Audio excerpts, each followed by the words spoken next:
السلام عليكم ورحمة الله وبركاته. وبما ان طبعا لازم اظبط حاجة تانية تضرب، فاكتشفنا ان احنا عندنا مساحة فاضية عايزين نجيب حاجة نملاها. وبما ان طبعا حامد البسيوني عندهم فرع قدام البيت على طول الناحية التانية، فاللي حصل ان احنا عدينا وعلشان نشوف احنا ممكن نجيب ايه من لنا المساحة الفاضية. كان في ناس كتير جدا عايزين يشوفوا احنا جبنا ايه او انا اخترت ايه من عندهم. فخليني ابين لكم الحاجات لحد ما اروح البيت، اصور لكم الحاجات بقى بعد ما اتحطت بالشكل المظبوط وكده. فخلوني بقى ابتدي اوريكم الحاجات اللي انا خدتها من عندهم. اوكي، انا خدت الاوضه دي،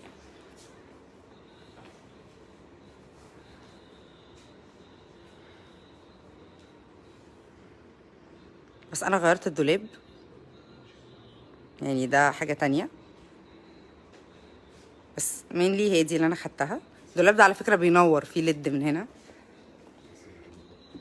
وبصوا عندهم برضو السوفت البوجي، صح؟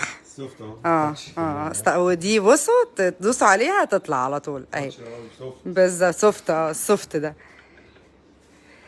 احنا خدنا ايه تاني؟ الاوضه دي مش دي تسريحه الاوضه، صح؟ دي كمان انا خدتها من عند، لا استنى اطلع لكم. هاي اهي دي برضو بس احنا غيرنا التاني التسريحه. بس انا غيرت لون التنجيد. الاوضه دي برضو اوضه سريرين حلوه قوي، انا دي برضو واخداها عندي، بس انا غيرت اللون ده عشان انا ما بحبش الجلد قوي، وبعدين في المكان اللي احنا فيه الرطوبه بتبقى عاليه شويه فما برجحش قوي الجلد.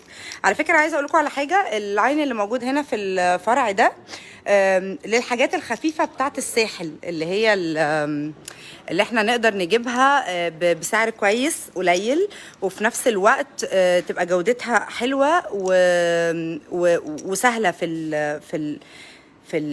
عايزه اقول سهله يعني سهله في النقل، ان هي تتحط في الاوضه دي تنفع بلس ان هم بصراحه الموضوع فليكسبل قوي عندهم، ان هم يقدروا يعملوا كاستمايزنج لاي اوضه انتوا عايزينها، بيعملوها بالمقاسات اللي تناسبكم. اوكي، بلس ان هم بيعملوا خصومات كتير قوي احيانا. هو على فكره كل ده شغل نمطي، يعني احنا اساسنا الفرنتشر. اه احنا هنا بنشتغل نمطي للساحل الشمالي بس. يعني هو شغل الساحل بس هو اللي بيبقى شغل نمطي يعني، لكن هم اصلا بيشتغلوا في حاجات هيفي اكتر من كده بكتير. الحقيقه انا كنت رحت لهم معرض لو مارشيه قبل كده، وشفت عندهم اوض نوم تقيله، يعني من الحاجات اللي انتوا بتحبوها بتاعت دمياط القمر دي برضو كانت عجباني، بس للاسف ما خدتهاش يعني، لان السمره ما كانتش هي دي اللي انا عايزاها. انا بحب الباروك، دي سمره تانية ولون تاني. دي فينجي، انا عارفه الاسم، انا عارفه على فكره، انا مش زبونه. استنوا يا جماعه، معلش هما بيتعاملوا معايا على اني فنانه بقى وما بفهمش في الاخشاب وما بعرفش الثمرات من بعض وحاجات كده، ما يعرفوش ان انا اصلا متمرمطه في التشطيبات وعارفه كل حاجه، وما بيضحكش عليا على فكره، وعارفه اسعار كل حاجه، وبسال على الجروبات بتاعه البنات، والبنات بيقعدوا يقولوا ايتن عامر بتسال على الجروبات على قماش تجيب منين، هي ايتن عامر ما تعرفش ان في شطه وفي مش عارفه مين وفي مين. لا يا جماعه، انا بحب اسال واعرف ايه المشكله. انا يا جماعه اللي بسال على جروب مش عارفه اسمه، دي ايه كده، حاجه كده للديكور، انا اللي بدخل اسال على فكره بنفسي عن حاجات القماش. انا حبيت بس ابين ان انا فعلا اللي بدخل اسال بنفسي، عشان في ناس كانت بتسال برضو على الموضوع ده.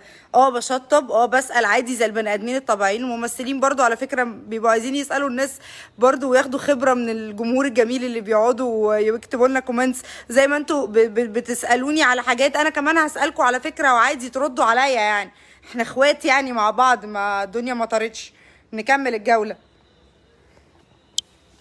بما اني بقى بحب اللون الاصفر جدا الحقيقة، فالفوتيه برضو ده انا واخده زيه عندي في البيت، والترابيزات دي، طقم الترابيزات ده برضو انا واخداه، الكواليتي بتاعه حلو قوي على فكرة. ده بقى كرسي البوفيه، بس انا مش واخده ده، انا واخده عندهم واحد تاني هيدروليك بيبقى بيطلع وينزل كده، والقعده بتاعته سيلفر.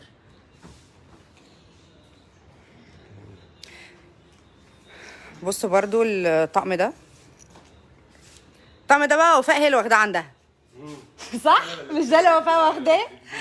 وفاء واخده ده، وبيتفتح على فكره، الكنبه دي كانت بتتفتح برضو، قلب بالظهر كده. بصوا اول ما شافت الفتحه دي ولقيت كان هنا في مجات، اه قالت لي يلا ورايا على البيت. يلا ورايا على البيت، حمل واطلع على البيت على طول. دي عند وفاء في البيت، هي وفاء بيتها جنبي برضو.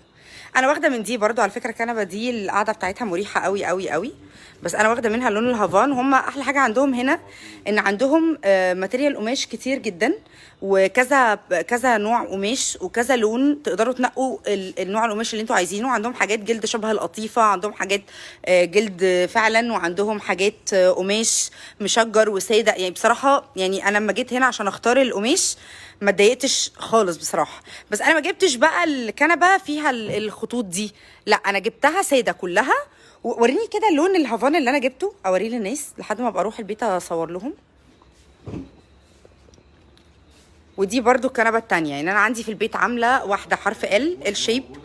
دي بتفتح على فكره سرير وفيها صحاره، يعني دي بتفتح صحاره من هنا. انا دي بالنسبه لي في التخزين بتبقى هايله، يعني انا دايما بحب الموديل ده قوي، لان هنا بقدر احط اي حاجه، احط لعب الولاد، اخزن الكوشنز بتاعت الريسبشن كلها جوه، يعني اعمل اي حاجه بصراحه. والصحاره دي بتبقى هايله، بلس ان الكنبه دي بتتفتح سرير، ومساحتها يا جماعه بجد فظيعه، فيري هيوج. دي كانت 3 في 72، احنا كنا عملنا 3 52 ولا 3 في كام؟ دي 3 في 2. 3 في 2 صح؟ 3 في 2. برضه كاستمايز.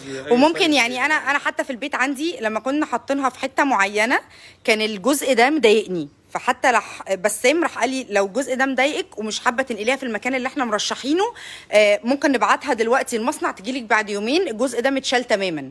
فبصراحه هم فليكسبل قوي قوي قوي مع الناس، وبيعملوا كل الطلبات، بيحاولوا يريحوا يعني الناس على قد ما يقدروا.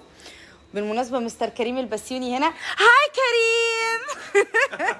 دخول مفاجئ يا جماعة، كريم حامد البسيوني. ازيك يا كريم، اخبارك ايه؟ النهارده ويا رب يكون الاستاف بتاعنا عمل الواجب بزياده. لا بصراحة الناس عظيمة. لا والله العظيم. بص انا حتى بقول لهم، يعني انا حتى لما شفت الاوضه اللي هناك دي قلت لهم انا ما برشحش الجلد قوي في الساحل، يعني عاده انا دي ممكن اعملها في القاهره عادي، بس عاده الجلد انا ما برشحوش خالص في الفرش بتاع البيت. بس هو طالع موضه انا عارفه، فانتوا لازم هتعملوه، الناس في الاخر هي اللي بتاخده بقى، هي حره، عايزه تمام جلد مش عايزه هي حر. السنه دي ما شاء الله كويس جدا. انتوا المعرض بتاعكم امتى؟ داخلين لومارشي امتى؟ في 10 ان شاء الله. ان شاء الله نجيلكم برضه، هيبقى في موديلات جديده.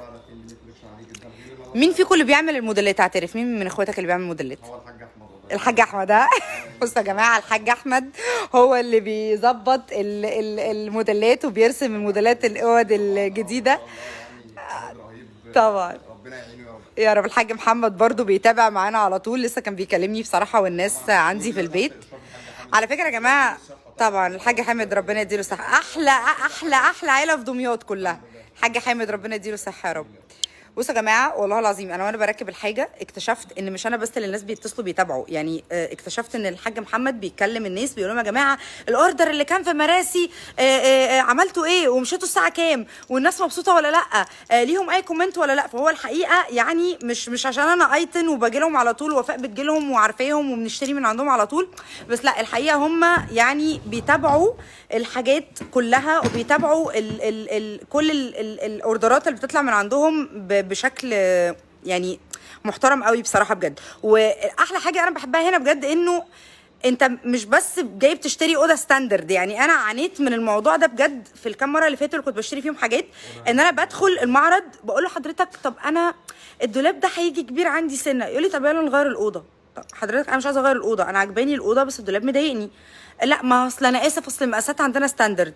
طب تمام، التنجيد طب بتاع الكنبه ينفع لا والله هو ده اللون اللي عندنا واذا كان عاجبكم. احنا عملنا لاين مخصوص. بصوا استنوا، كريم عايز يقول حاجه. احنا عملنا لاين مخصوص داخل المصنع لاي حد عنده مقاسات دريسنج، مطابق، كافي كورنر، اي مشكله عنده في المقاسات، لان طبعا المهندسين الايام دي بيخترعوا اختراعات غريبه. لسه كنت بقول لهم كده دلوقتي على فكره حالا. لا وصلنا ان احنا بنعمل المقاسات اللي انت عايزها بالفكره اللي انت عايزها، بتيجي تبص عليها بتعمل بالالوانات اللي انت محتاجها، فكل ده في ايدك. وكمان الوقت معانا بسيط جدا، مش بناخد الشهر والشهرين والثلاثه، مفيش كلام من ده طبعا.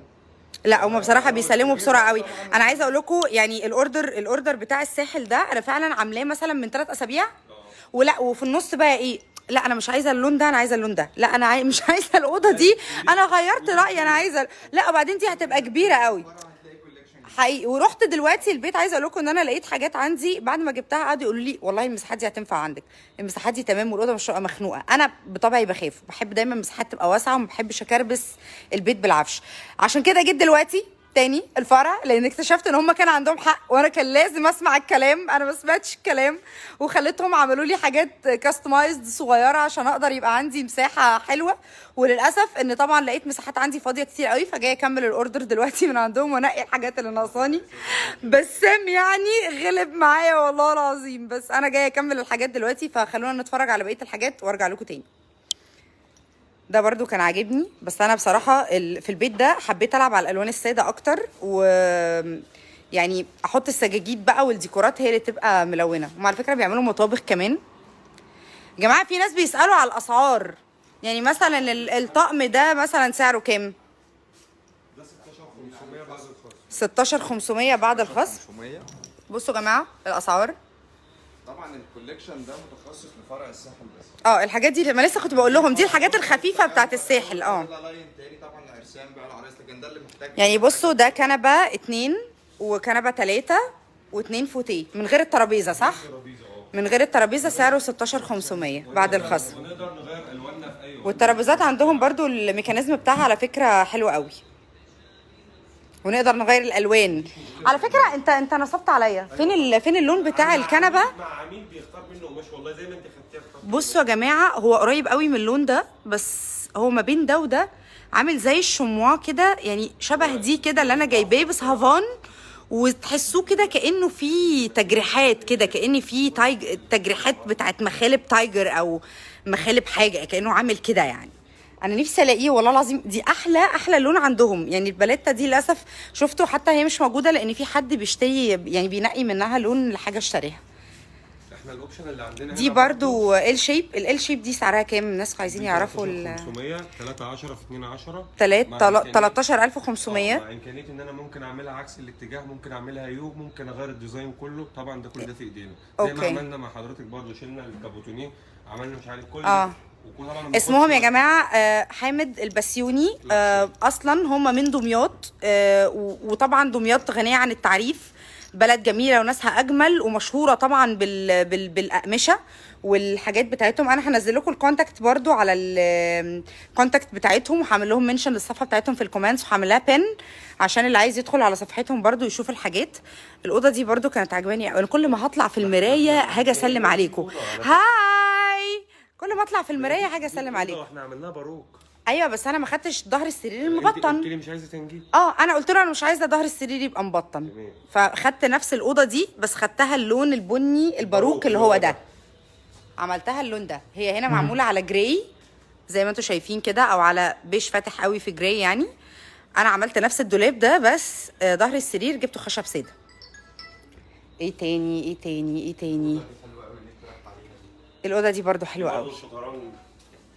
استنوا في مرايه عدت. هاي، كل ما اعدي في مرايه هسلم عليكم. بصي تقسيمه الدريسنج دي جميله جدا، مساحه مترين وفي نفس الوقت معانا استخدام حلو قوي. اوكي بالنسبه كادراج وكمكتبه. اوكي تقسيمها لطيف. انا دي شفتها قبل كده. تاتش. يلا بقى يا بسام وريهم التاتش. شفتوا بسام فرحان قوي. بصوا كده تقفل كده سوفت كلوز كده. طب قبل ما اقفل اللايف يا جماعه قولوا لي في اي حاجه محتاجينها. انا كده هحط لكم الكارت بتاعهم اهو، هم حاطينه اوريدي على الحاجات. هحط لكم الكارت بتاعهم، وهقول لكم برضو لو محتاجين اي حاجه تشوفوها قبل ما امشي من عندهم قولوا لي. اشتريت منه من 12 سنه من دمياط. اوكي ماشي. طيب السلام عليكم ورحمه الله وبركاته. اتمنى تكونوا يعني شفتوا الحاجات، ولما اروح البيت برضو لان في ناس كانوا طالبين ان هم يتفرجوا على الحاجات اللي عندي في البيت، فلما اروح البيت ان شاء الله هصور لكم برضو الحاجات اللي هناك. باي باي، وان شاء الله نتقابل في لايف تاني جديد. باي باي.